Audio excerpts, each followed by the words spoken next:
When I first found out I was pregnant in January 2020, I was excited, I was nervous, but I was looking forward to the experience.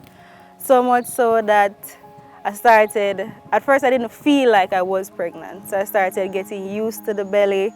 Then the first Mother's Day came around and people were sending me messages and I said, no, not yet, just wait until after. However, in July, I had a seizure and then they had to perform an emergency surgery.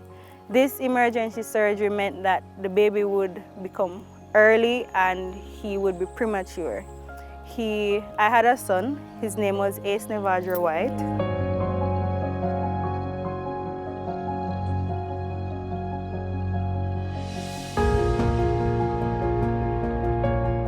He stayed in the hospital for 49 days, exactly 49 days before we got the call.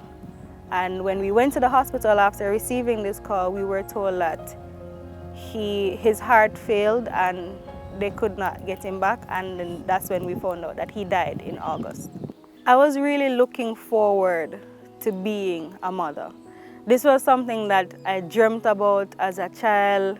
I always wondered when it was going to happen. I had a diary that says by 25 I'm going to have my first child. 25 came and that didn't happen, and I was like, I guess it's 30. But it happened before 30 and I was happy.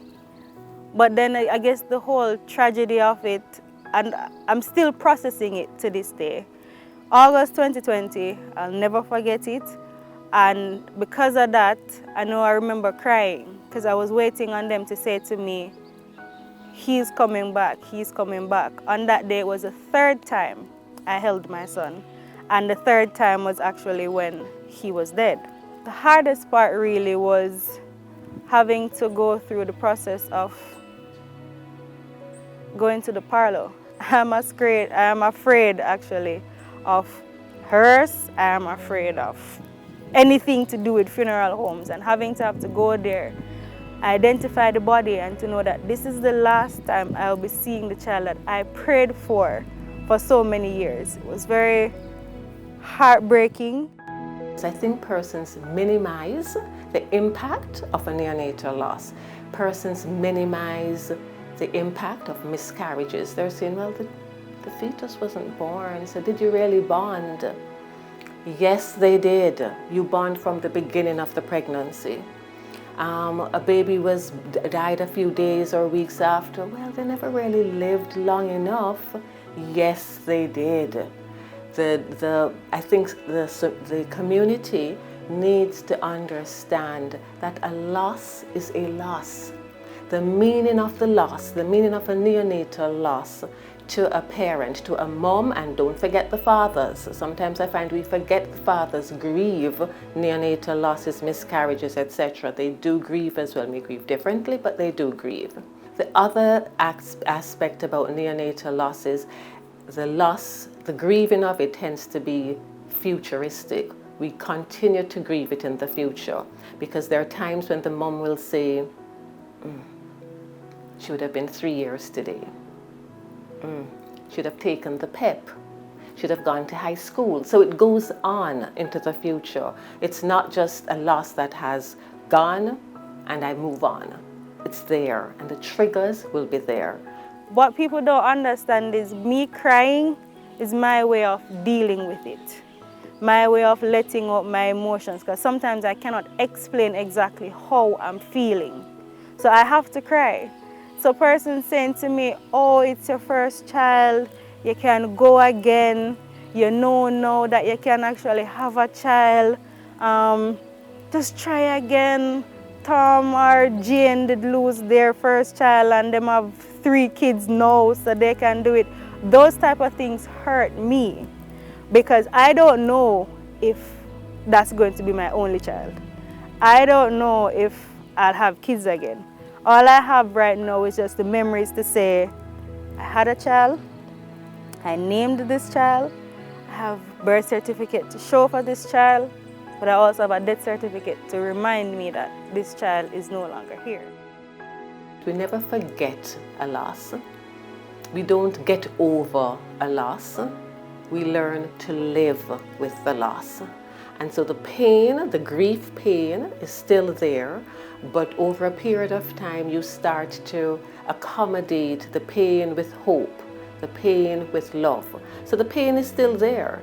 It may not be as intense as in that grief acute phase, but it is still there. And then there are going to be triggers along the way that will reawaken the grief. There are times when persons will say, I just want to be left alone. I just want to grieve the entire day. My response is, if that is what they want to do, allow them to do so. I find though that sometimes we impose our experiences, our perspectives, our beliefs on the grieving mother and say, come on, you need to get over this now. You have been doing this for too long. And so I think we really need to work with the timing of the bereaved person. We need to ask them, are you ready to get back in there? Are you ready to, how are you feeling? Where are you at this point in terms of just emotionally and mentally? Before, I couldn't pass the Spanish Town Hospital. Passing the hospital would give me anxiety. Going to the hospital, thinking about it would give me anxiety. But now I believe I'm in a better space. I can go to the hospital, yes, but I will not go to the maternity ward. I cannot bring myself yet to cross the gates for the maternity ward. I am now able to look at his clothes, smell his clothes, and not be depressed about it.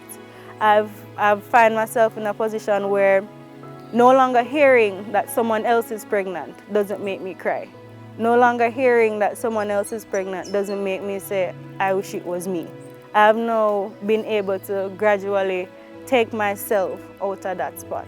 There's nothing I can say to you that will make you feel better. But what I can tell you based on experience is cry if you need to cry. Find somebody who you can talk to. Someone who won't judge you or who won't make your loss feel insignificant. Make time for yourself. You need to get into this space where you can process. So if you have a diary, you need to write down your emotions, write down what you're feeling, because there's not every time that you'll be able to vocalize how you're feeling. So that's really it. It's not going to happen tomorrow. It's not going to happen next week. It may take years. You will never forget this child. As for me, I still wonder what he'd be doing right now. He'd probably be walking. He'd probably have teeth. He'd probably be eating. He'd probably always making a mess. I'll never get to experience that with my first child. So that's something you will never forget. So keep your memories.